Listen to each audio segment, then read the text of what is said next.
Perkenalkan, nama saya Taga Yohana Daulia. Saya dari jurusan Prodi Teknologi Rekayasa Perangkat Anak. Di sini saya akan membuat tugas video saya yang dimana makul dari arsitektur komputer. Jadi, kali ini saya akan membahas tentang komponen-komponen komputer dan juga memori komputer.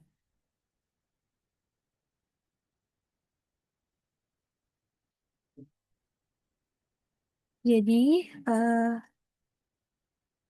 pembahasan kali ini yaitu komponen-komponen komputer dan juga memori komputer, yaitu adalah dua hal yang merupakan dasar penting agar kita bisa memahami bagaimana komputer bekerja secara keseluruhan.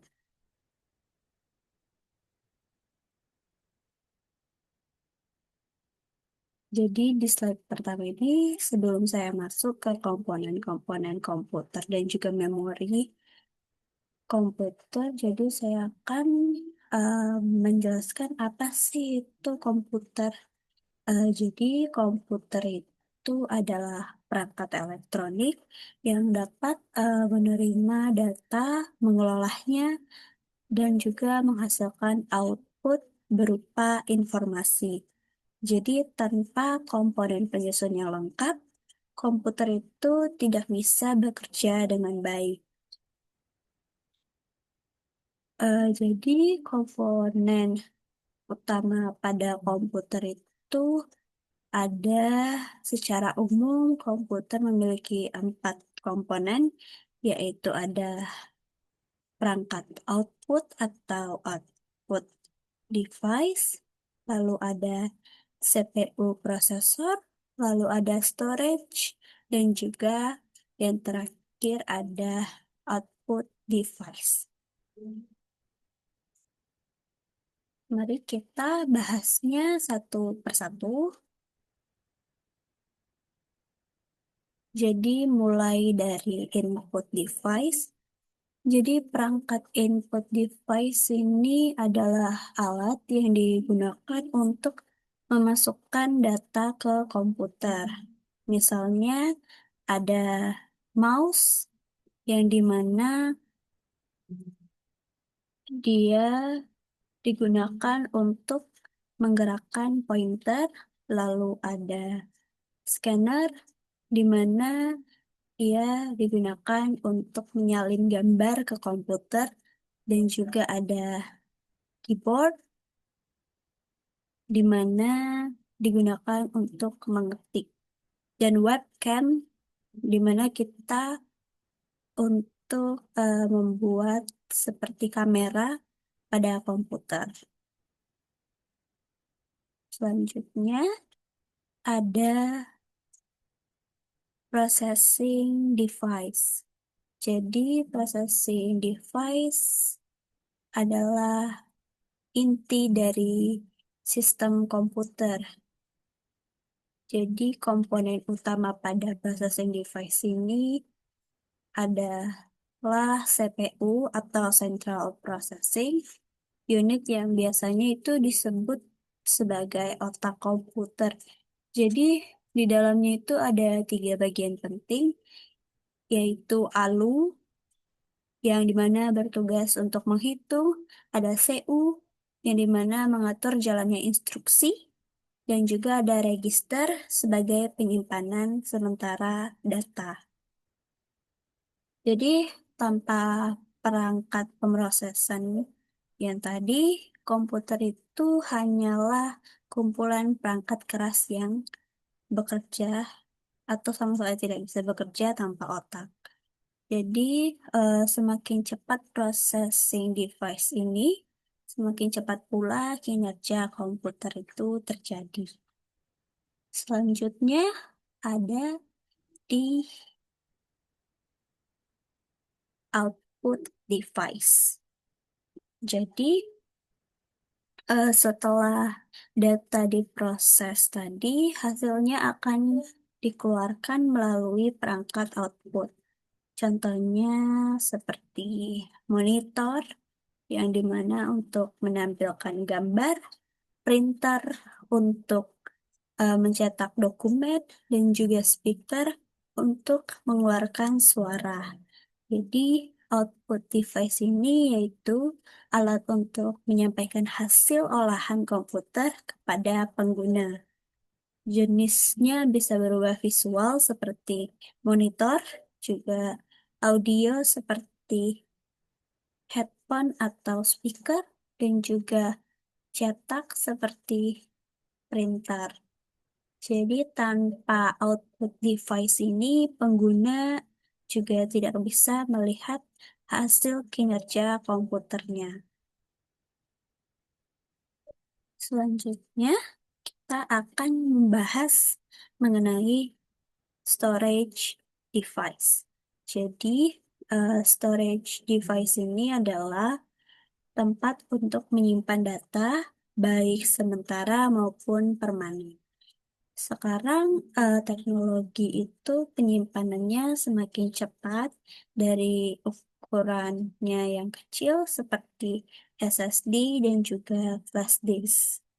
Jadi eh, storage device ini tempat data yang digunakan untuk menyimpan suatu data agar bisa diakses kembali ketika diperlukan.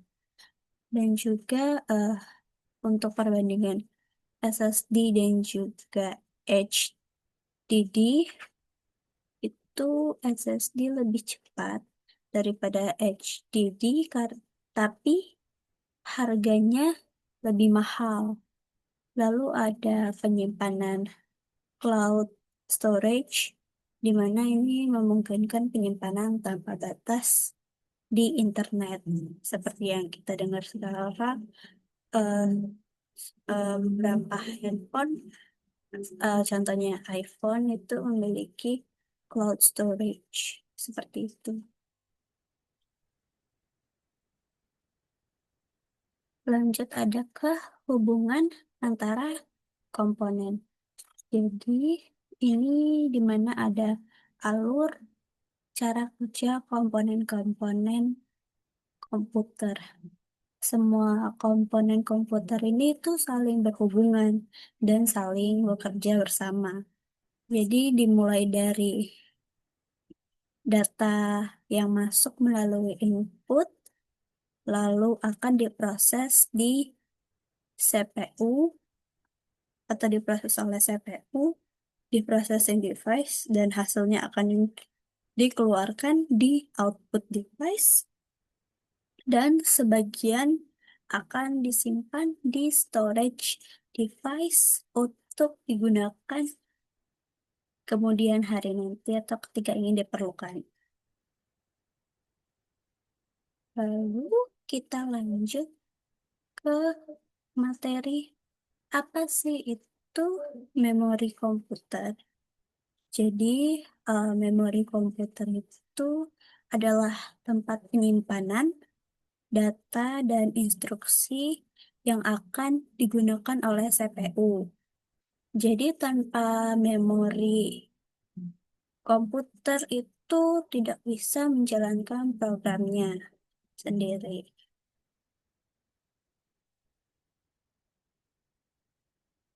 Lanjut, kita akan masuk ke jenis-jenis pada memori. Jadi di sini ada dua jenis utama, yaitu primary memory atau memori utama, yang dimana merupakan memori internal komputer yang langsung berhubungan dengan CPU. Memori ini digunakan saat proses berlangsung dan memiliki kecepatan yang tinggi. Jadi, memori utama ini digunakan untuk proses sementara. Lalu ada secondary memory atau memori sekunder. Jadi, memori sekunder ini digunakan untuk menyimpan data secara permanen. Dan kapasitasnya itu jauh lebih besar dibanding memori utama. Jadi, Untuk kecepatannya itu masih lebih lambat, tetapi memori sekunder ini biasanya digunakan untuk penyimpanan yang ingin kita simpan secara permanen seperti itu.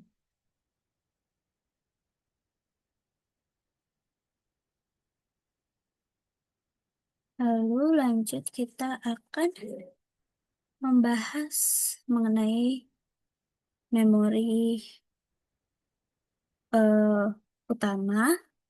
Jadi di sini ada empat. Yang pertama ada RAM atau Random Access Memory, di mana biasanya digunakan untuk menyimpan data sementara saat komputer itu hidup. Dan juga ketika komputer itu dimatikan, maka data tersebut juga akan hilang seperti itu. Lalu ada ROM atau Read Only Memory, yaitu digunakan untuk menyimpan instruksi permanen dari pabrik seperti BIOS, tetapi dia ketika komputer dimatikan, dia tidak akan hilang sama sekali. Dan dia akan tersimpan di eh, penyimpanan komputer tersebut. Lalu ada change memory, yaitu memori super cepat yang dimana membantu CPU untuk mengakses data lebih cepat. Dan juga dia akan hilang ketika komputer dimatikan. Lalu ada register, di mana bagian dari CPU untuk menyimpan data yang kecil dan cepat. Tetapi dia akan hilang datanya jika komputer itu dimatikan. Seperti itu. Selanjutnya kita akan membahas mengenai memori sekunder.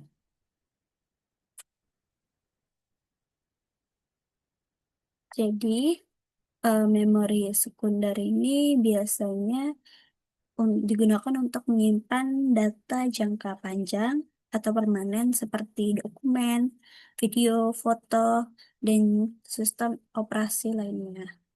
Jadi perkembangannya itu juga sangat cepat dari hard disk hingga SSD yang jauh lebih cepat dan juga lebih efisien. Jadi ada hard disk drive di mana digunakan untuk menyimpan data dalam bentuk magnetik. Contohnya seperti C drive dan juga disk internal pada komputer. Lalu ada SSD atau drive, solid state drive, di mana digunakan untuk menyimpan data dalam chip elektronik yang lebih cepat daripada hard disk tadi. Contohnya ada SSD data dan NUVMe. Lanjut ada optical disc, di mana digunakan untuk menyimpan data dengan sinar laser, seperti CD, DVD, dan juga Blu-ray. Lanjut ada di flash memory, di mana digunakan untuk media portable yang berbasis USB. Jadi contohnya itu seperti flash disk dan juga memory card. Lalu ada di external drive, di mana digunakan untuk nge-backup data. Contohnya seperti hard disk drive eksternal dan juga solid state drive atau SSD eksternal. Selanjutnya, kita akan melihat perbandingan antara memori RAM, ROM, hard disk, dan juga solid state drive. Jadi untuk jenisnya itu pertama ada RAM atau Random Access Memory, di mana dia Sifat datanya akan hilang ketika komputer dimatikan. Dan fungsi utamanya itu adalah penyimpanan sementara. Untuk proses kecepatannya itu bisa dibilang cukup sangat cepat dan kapasitas utama atau kapasitas umumnya itu sekitar 4 sampai 64 gigabyte. Yang kedua ada ROM atau read only memory. Jadi sifat datanya itu dia akan tetap tersimpan atau menyimpan instruksi dasar tanpa hilang ketika komputer itu dimatikan. Untuk kecepatannya itu bisa dibilang cepat dan kapasitas umumnya kurang dari 10 MB. Lalu ketiga ada HDD atau Hard Disk Drive, di mana sifat datanya itu tetap tersimpan penyimpanan utama dalam jangka panjang. Untuk kecepatannya itu bisa dibilang lambat dibandingkan memori-memori sebelumnya.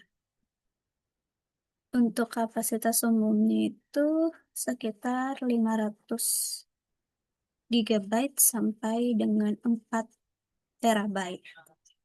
Lalu ada yang terakhir SSD, di mana itu solid state drive.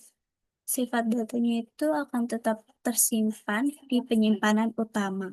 Untuk kecepatannya ini cukup modern dan juga sangat cepat dibandingkan dengan memori-memori lainnya, dan juga kapasitas umumnya ini sekitar 256 gigabyte sampai dengan 200 maaf sampai dengan 2 terabyte. Jadi untuk setiap jenis memori yang saya ucapkan itu atau yang saya sampaikan itu masing-masing memiliki keunggulan dan fungsinya masing-masing. Mulai dari mulai dari RAM yang cepat tapi sementara, ROM yang permanen tapi kecil, dan